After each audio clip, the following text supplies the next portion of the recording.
Hello दोस्तों, हमने पिछली वीडियोस में प्रश्नावली 1, प्रश्नावली 2, प्रश्नावली 3, प्रश्नावली 4 इन सभी प्रश्नावलियों के कुछ इम्पोर्टेंट क्वेश्चंस जो मैंने लगवाए हैं उनकी वीडियोस पिछले कुछ दिनों में हमने डाली थी। आज हम बात करेंगे प्रश्नावली 5 के बारे में। प्रश्नावली 5 का हमने पूरी जो वीडियो है प्रश्नावली 5.1, 5.2 इनके वीडियोस मैंने मेरे चैनल पे डाल रखे हैं, पूरे क्वेश्चन वाइज भी डाल रखे हैं, तो उन क्वेश्चन को आप चाहो तो देख सकते हो। प्रश्नावली 5 के इंपॉर्टेंट क्वेश्चंस, फर्स्ट क्वेश्चन देखते हैं। समांतर श्रेणी 7, 5, 3, 1, -1 और -3 का सार्व अंतर ज्ञात करो। सार्व अंतर क्या होता है? जो पहला वाला होता है उसको पहला पद कहते हैं। जैसे 7 जो इसमें पहला पद है इसको ए से डिनोट करते हैं, 5 इसमें दूसरा पद है, 3 इसमें तीसरा पद है। जब हम दूसरे पद में से पहला पद माइनस करते हैं तो वहाँ से आपका सार्वंतर निकलता है। सार्वंतर को हम डी से डिनोट करते हैं, मतलब इंगित करते हैं या प्रदर्शित करते हैं। सेकंड क्वेश्चन देखना। एपी का मतलब भी समांतर श्रेणी आता है। अरे एपी का मतलब होता है अर्थमेटिक प्रोग्रेशन, जिसको हम हिंदी में समांतर श्रेणी कहते हैं। तो आपके सवाल में एपी भी दे सकता है, समांतर श्रेणी भी दे सकता है। ओके, तो एपी दे रखा है 17, 15, 13 के कितने पद लिए जाए ताकि उनका योग 81 हो जाए। यदि एक कार का किराया, थर्ड क्वेश्चन देखना, यदि एक कार का किराया प्रथम किलोमीटर के लिए 20 रुपये, उसके बाद प्रति किलोमीटर के लिए 11 रुपये हैं, तो 15 किलोमीटर चलने के कुल किराया ज्ञात करो।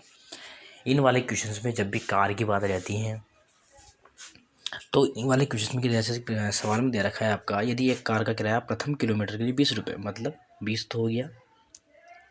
इसके बाद में प्रति किलोमीटर के लिए 11 रुपये, प्रति किलोमीटर मतलब 1 किलोमीटर का 20 रुपये। अब जब 2 किलोमीटर चलेंगे तो पहले का तो 20 रुपये, दूसरे का उसमें 11 और ऐड कर देंगे तो 31 रुपये। तीसरे का जब चलेंगे दूसरे में 11 और ऐड कर देंगे तो 42 रुपये। ऐसे आपको श्रेणी बनानी है 2, 3, 4 पदों तक। 3, 4 पदों तक बनाने के बाद में ये इन 15 किलोमीटर तक चल जाएगा। 15 n बराबर 15 आ जाएगा। n बराबर 15 आने के बाद में आपको यहाँ से सार्वंतर निकालना है। प्रथम पद आपका 20 आ ही जाएगा और उसके बाद क्या निकालना है? कुल किराया निकालना है, तो कुल निकाल लेना, SN वाला फॉर्मूला लगा देना। फोर्थ वाला क्वेश्चन है, 2 और 101 के मध्य 5 से विभाजित होने वाली प्राकृत संख्याओं का योग ज्ञात करो। अब 2 से 101 के बीच में 5 से विभाजित संख्या देखनी है। अब 2 से जैसे आगे जाऊँगा 3 जो है 5 से विभाजित नहीं है, 4 5 से विभाजित नहीं है, 5 से विभाजित हैं, तो फर्स्ट पद आ जाएगा 5। अब इसके बाद में संख्या देखता हूँ 10, वो संख्या आ रही है जो 5 से विभाजित है, 10 आ जाएगा, फिर 15, फिर ऐसे। अब 101 से पहले पहले की देखनी है तो 100 तक आपका हो जाएगा। तो पहला तो पद आ जाएगा आपका 5 और सार्वंतर कैसे आ जाएगा? 10 - 5 करेंगे तो 5। अब निकालना क्या है? सभी प्राकृत संख्याओं का योग निकालना है। तो सभी प्राकृत संख्याओं को योग निकाल लेंगे जो 5 से विभाजित है। इसमें भी SN वाला फॉर्मूला लग जाएगा। 5वां सवाल दे रखा है, एक कार 3 मिनट में पहला, 6 मिनट में दूसरा, 9 मिनट में तीसरा यातायात सिग्नल पार करती हैं, तो वह 13वां सिग्नल कितने समय में पार करेगी? अब क्या करना है इसमें? 3 मिनट हो गया, पहला दे रखा है 3 मिनट में, दूसरा 6, तीसरा 9, ऐसे जब चौथा की अगर पूछ लेता है तो 12, पाँचवीं की पूछता है तो 15। ऑटोमेटिकली हमें पता चल रहा है कि 3 + 3 + 3 + 3 हो रहा है। तो यहाँ सर्वंतर क्या आ गया? प्लस का 3। पहला पद क्या आ गया? प्लस का 3। अब निकालना क्या है? वह 13वां सिग्नल कब पार गया? तो पहला सिग्नल, दूसरा, तीसरा, चौथा।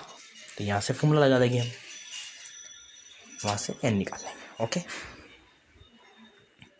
इसके बाद छठा क्वेश्चन दे रखा है आपका, किसी एपी के दूसरे और तीसरे पद क्रमशः 24 और 28 हैं, तो श्रेणी के 61वें पदों का योगफल ज्ञात करो। ये वाले क्वेश्चन बहुत ही ज़्यादा इम्पोर्टेंट है। इनमें दूसरे पद के लिए आपकी इक्वेशन बनेगी a + d = 24। दूसरे पद के लिए इक्वेशन बन जाएगी a + d = 24।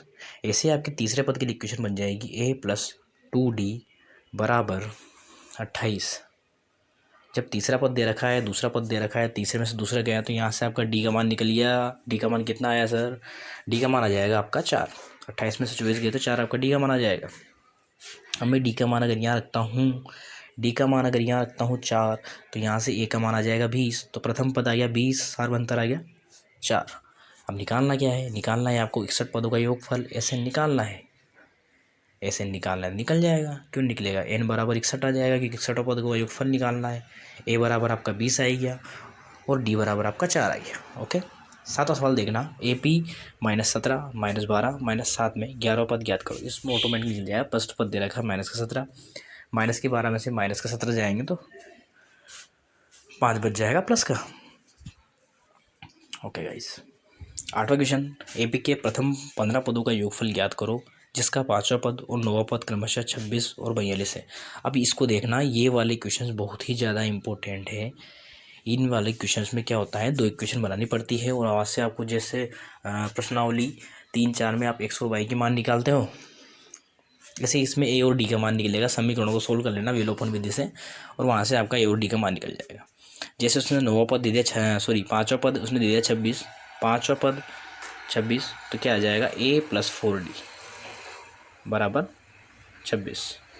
9वां पद दे दिया उसने 42, तो a प्लस, या एक पद एक d कम लेते हैं, 8d बराबर 42। इन दोनों को सोल्व करोगे तो यहाँ से आपका डी का मान निकल जाएगा। जैसे मैं अगर इस वाली इक्वेशन में वो वाली माइनस करता हूँ तो ऐसे ही कैंसिल हो जाएगा, 4d बराबर आ जाएगा आपका 42 में से 26 गया तो 16, तो ये डी का मान तो आ जाएगा 4, डी का मान 4 आ जाएगा। डी का मान मैं इस वाली इक्वेशन में रखूँगा, इस वाली इक्वेशन में डी का मान रख दूंगा तो यहाँ से ए का मान भी आ जाएगा। अब क्या है आपके पास में, ए आ गया, डी आ गया और 15 पदों का योगफल निकालना है तो इन बराबर 15 ले लेना, तो यहाँ से आपका सारे मान आ जाएंगे और निकल जाएगा। ओके, नेक्स्ट देखते हैं 9वां क्वेश्चन। देखना, AP 13, 8, 3 के प्रथम 20 पदों का योगफल ज्ञात करो। 20 पदों का योगफल ज्ञात करना है, ए दे रखा है, डी आप निकाल लोगे और n बराबर 20 ले लेना, 20वां पद निकालना है, 20 पदों का योग निकालना है, ऐसे वाला फॉर्मूला लगा देना। 10वां क्वेश्चन दे रखा है, टीवी सेटों का निर्माता चौथे वर्ष में 720 टीवी, छठे वर्ष में 1080 टीवी सेटों का उत्पादन करता है, यह मानते हुए कि प्रत्येक वर्ष में उत्पादन एक समान रूप से एक निश्चित संख्या वृद्धि होती है, तो प्रथम 9 वर्षों में कुल उत्पादन ज्ञात करो। अब उसने ये जो लाइन दी है कि प्रत्येक वर्ष उत्पादन एक समान रूप से निश्चित संख्या में वृद्धि होती है, इसका मतलब ये क्वेश्चन समांतर श्रेणी का है। उसने सवाल में जैसे ही बोल दिया कि प्रति वर्ष जो है एक समान वृद्धि होती है, इसका मतलब सार्वंतर बराबर आएगा। समझ रहे हो आप? जैसे सार्वंतर बराबर आएगा तो यहाँ से सबको पता चल जाएगा समांतर श्रेणी है। ओके, प्रथम 9 वर्षों की बोला है तो n बराबर आपका 9 आ जाएगा। 11वां पद दे रखा है, किसी एपी का दूसरा और तीसरा पद क्रमशः 3 और 5 है तो इसके प्रथम 20 पदों का योगफल ज्ञात करो। तो यहाँ से दूसरा और तीसरा पद 3 और 5 दे रखा है तो ऑटोमेटिकली निकल जाएगा, जैसा कि आपने ऊपर वाला क्वेश्चन किया था। अगला क्वेश्चन देखना, क्वेश्चन नंबर 12, एक कार ए से बी पर 260 किलोमीटर दूरी 65 किलोमीटर प्रति घंटे समान गति से 13 हरे यातायात सिग्नलों को पार करती है। भारी यातायात के कारण वह प्रथम सिग्नल पर 4 मिनट, दूसरे पर 7 मिनट, तीसरे पर 10 मिनट एवं इसी प्रकार 13वें सिग्नल पर 40 मिनट रुकती है। स्थान बी तक पहुंचने में उसे कुल कितना समय लगेगा?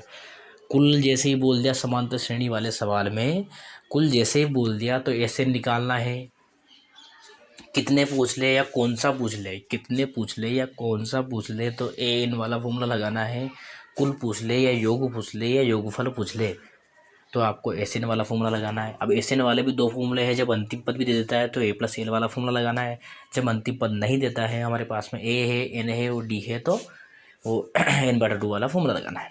ओके गाइस, जैसे उसने दे दिया यहाँ पे प्रथम सिग्नल 4 मिनट, दूसरा 7 मिनट और तीसरा 2, ऑटोमेटिक आपके दिमाग में जलना चाहिए कि 4 आ रहा है, 7 आ रहा है, 10 आ रहा है, तो 3 का डिफरेंस है तो समांतर श्रेणी लगेगी। ओके, नेक्स्ट क्वेश्चन देखते हैं, क्वेश्चन नंबर, इस वाले प्रश्नावली में इंपॉर्टेंट क्वेश्चन कुछ 12-13 लगवाए हैं मैंने, क्योंकि प्रश्नावली थोड़ी बड़ी है और अच्छी भी है। कोई क्वेश्चन डिफिकल्ट नहीं है इसमें, लंबे क्वेश्चन जरूर है लेकिन बिल्कुल ईजी प्रश्नावली है। प्रश्नावली 13, ए व बी के मध्य की दूरी 125 किलोमीटर है। इस वाली प्रश्नावली के सारे क्वेश्चंस मैंने ऑलरेडी करवा रखे हैं मेरे चैनल पर, तो आप उनको देख सकते हो। ए व बी के मध्य की दूरी 125 किलोमीटर है तथा इसके मध्य 8 यातायात सिग्नल मिलते हैं। यदि कार 50 किलोमीटर प्रति घंटे की समान गति से हरे सिग्नलों को पार करते हुए बी बिंदु पर 2 घंटे 30 मिनट पर पहुंच जाती है, लेकिन अन्य दिन भारी यातायात के